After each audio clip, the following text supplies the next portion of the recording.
and even in the broader context. Thank you, Linden. Let me get this started off.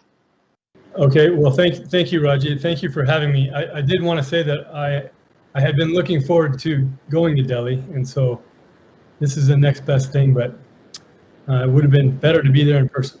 Anyway, so the answer to the question, the biggest technology changes that I think we're seeing in the near term and in, let's say, in this decade would be, on the one hand, satellite communication is basically exploding in terms of its potential. There are many new satellites. There are medium Earth orbit satellites. There are low Earth orbit satellites. There's a big expansion in what's going to be available in terms of connectivity from space, and that will provide a lot more variety and a lot more bandwidth for an increased data rates for systems like ours. That's it's already happened. It's already started to happen, and it's going to be a big change, sort of almost a revolutionary change in the coming years. The other trend that we will see in the RPA space is a move towards more autonomy of the systems, and basically a reduction in human attention that needs to be provided to the airplane. In a manned airplane, the crew has to be in it from the beginning to the end of the mission, obviously. And unmanned aircraft give you the option to certainly have a human supervising the aircraft, but not having to be flying it all the time. So automation and autonomy is coming. Also, with the improvement of electronics, sensor technology is improving, and sensors are becoming better, and sensor data is going to give you a much higher fidelity picture of whatever physical characteristic you're monitoring. And with that means it's going to give you more data. That means you have to either figure out how to do more processing on the platform to exploit that data, or you need lots more bandwidth to get it off the platform so that you can exploit it on the ground.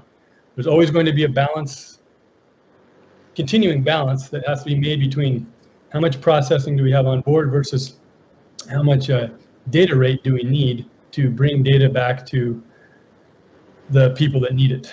That need not just the data, but they need to use the knowledge that the data is providing. Thank you, Linden. Let me just ask you something in the US-India context. What can you expect in terms of sharing defense technologies or forging strategic partnership between US and Indian defense industries for things like co-production or co-development of platforms? How is the US defense industry looking at India? More specifically, how is General Atomics looking at the Indian market and opportunities? Of course, you have an office here, so what has been the experience like, and what are the opportunities as far as the Indian market is concerned?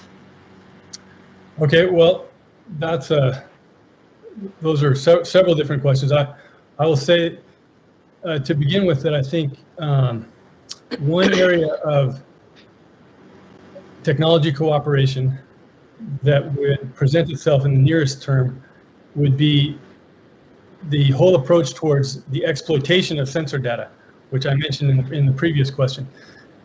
The data coming off of these systems is voluminous, and it's actually growing more and more, and there's a big challenge to make that data useful to the user.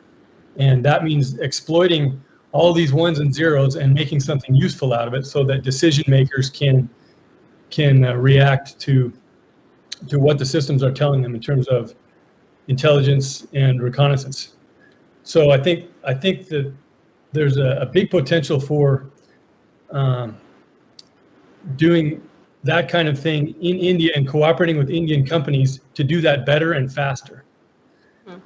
And that's also an indigenous skill that I think India would want to grow in itself, because that's always a more difficult skill to transfer across borders, any borders.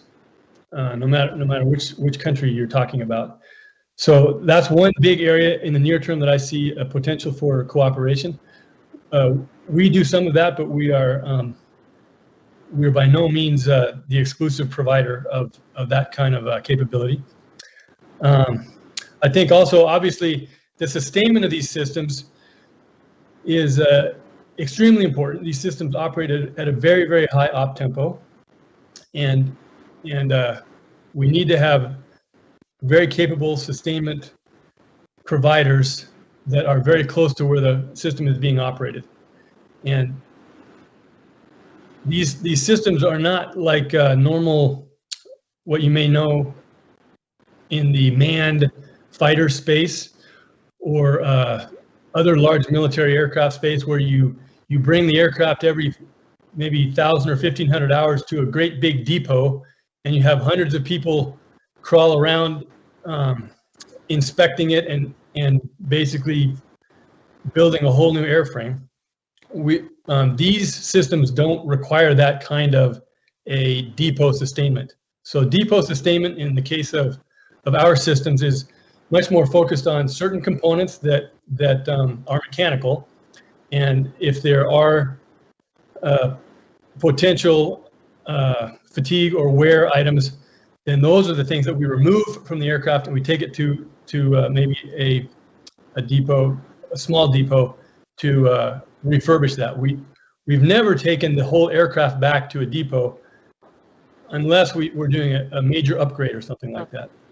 The carbon fiber airframes generally do not fatigue, so it's a different kind of a system than you would expect for legacy fighters. But that's very important because the sustainment cost over the lifetime of the aircraft greatly exceeds the acquisition cost. Great. Yeah, let me expand that question a little bit. So I want to ask you, is there a possibility for wider sharing of the RPA technology development or manufacturing by a set of allied group of countries, maybe especially Quad or Quad plus countries that are becoming more prominent in the Indo-Pacific theater? So is there an opportunity here for strengthening strategic cooperation between such countries, among those Quad and Quad plus like countries? What are the possibilities that exist there in a sense? Well, I think for the Quad countries, that in the near term, what really would make sense is cooperation again on the exploitation of sensor data, because the idea is that all the Quad countries would maybe to some extent share each other's data, and it's not helpful if there isn't a common approach towards the exploitation of the data. Otherwise, it's somewhat meaningless. I think again that's a huge potential, and it's barely tapped so far. I think that another thing that's important between the Quad countries in terms of sharing technologies would be sharing each other's communications networks and data link capabilities, so that you can provide a resilient shared network. You don't have each member of the Quad isolated in his own stovepipe network. And first of all, the network should be interoperable, but the challenge coming up is that they have to be resilient, and that's something that the Quad nations can certainly cooperate on. And what's also very important, as I mentioned before, is common logistics will make the operations much more efficient and cost effective.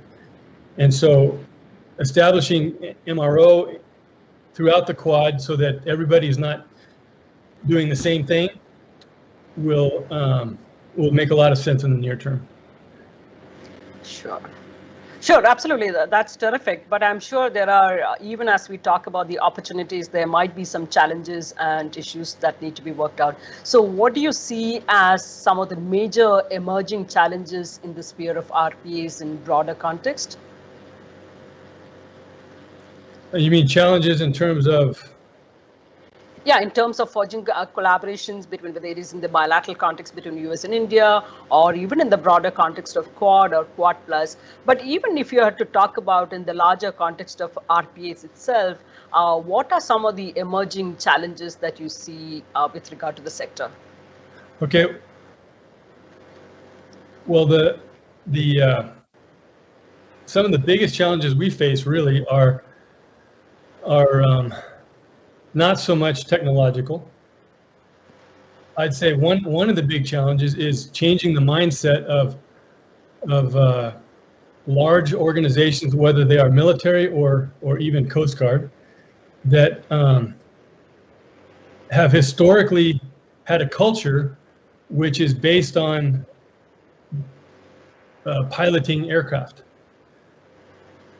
To gain the acceptance that these are systems in which the role of the pilot is very different from the way it has been since the early 1900s.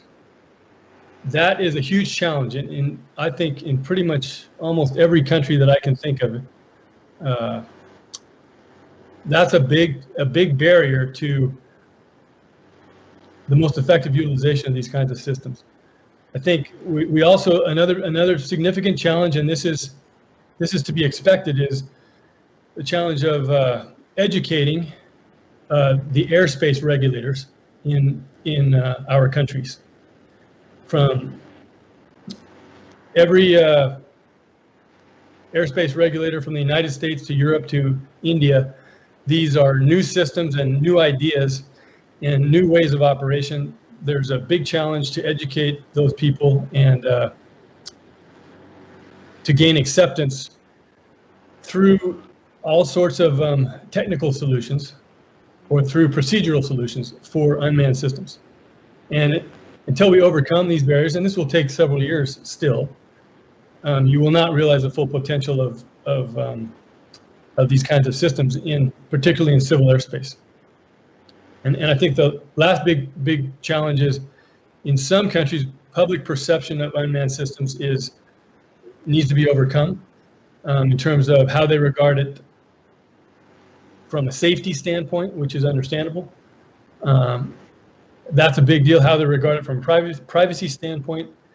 We also have the Hollywood issue, which in some ways paints drones as being these things as being unthinking drones and so on. So those are the biggest challenges I'm seeing that are the hardest to quantify because there's some of them are a little bit out of our control. Okay. So let me ask you one other question on the spread of RPA technology. This is obviously a big problem because of the possible diffusion of capabilities to potential adversaries, some of these technologies landing in the hands of adversaries. How seriously do you see this as a concern, and what can be done to ensure that critical technologies are not transferred?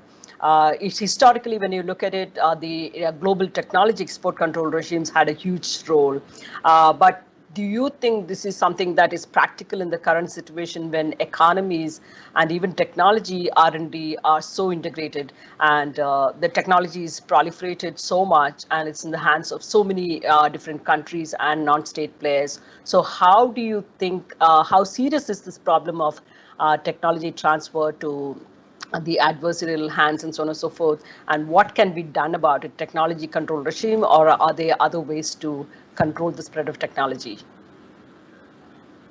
Okay, well, the way I see it, I agree with what you say in the beginning there, that remote control of an aircraft is not a technology that we can stop or limit very practically. Controlling an aircraft remotely is something that's out there in the world. Most countries that have a reasonably sophisticated industrial base, or even a semi-sophisticated industrial base, are capable of controlling aircraft remotely from the ground through various kinds of data links of varied levels of sophistication. I think that what we can do in terms of security is we can still focus on keeping our missions secure, and that means making sure that the data that we send to and from the aircraft, that the only people that get to see that data are we, the user. And I think that is primarily a function of good encryption, data link encryption. And the encryption technology is constantly improving. And I think that's an area where you do want to stay ahead of adversaries so that you can keep that data secure. I think that's probably the most practical way of or the only practical thing you can do in terms of avoiding the spread or the dissemination of information that you don't want the adversary to have.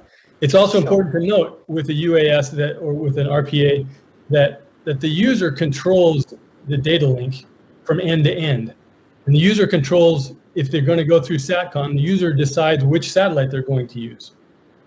And certainly nobody ever connects anything to the ground segment that the user doesn't approve.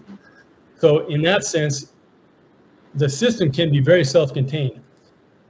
The vulnerability would be through the data link, and that's why encryption is so important. Okay. No, that's terrific, absolutely. Now, let me come to a final question. Looking at a slightly broader context of the security and strategic issues in the Indo-Pacific. So one of the issues is the rules-based order, monitoring of the rules-based order.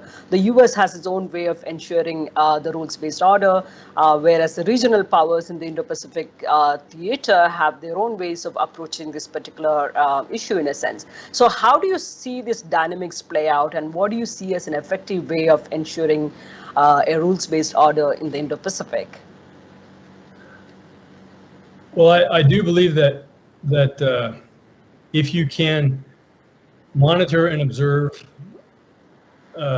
people who would do mischief or adversaries that would act aggressively, then you can provide a strong deterrence for that kind of activity. You can certainly influence the way they operate, and probably it will be more difficult to create a large disruption without seeing it beforehand, and it will be more difficult to create small disruptions and pretending that they didn't happen. So the way to do that is what a fellow from CNAS named Thomas Mankin coined as deterrence by detection. And I think if the adversary believes that they're being watched most of the time, that can be a very, very effective method of keeping stability and avoiding aggressive action, avoiding impetuous decisions. And I think that is a contribution that the RPA enterprise can make.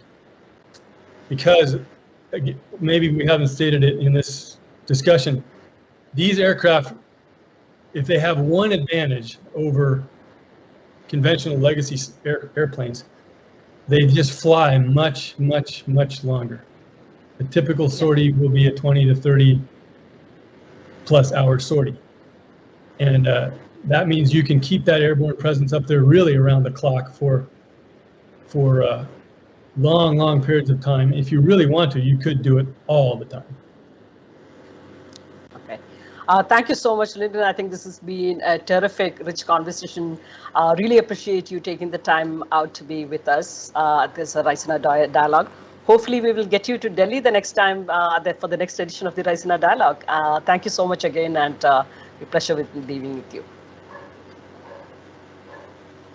The time I would just say that I think that we see the opportunity in India as being able to provide something very cost effective, and everyone, including the U.S., is having to look at their defense budgets very carefully, especially now with COVID, and something cost effective is really the only way that you can address some of these requirements in the light of the budget difficulties. And now that the U.S. and India have signed the foundational agreements, I think we do see a major opportunity for defense cooperation there.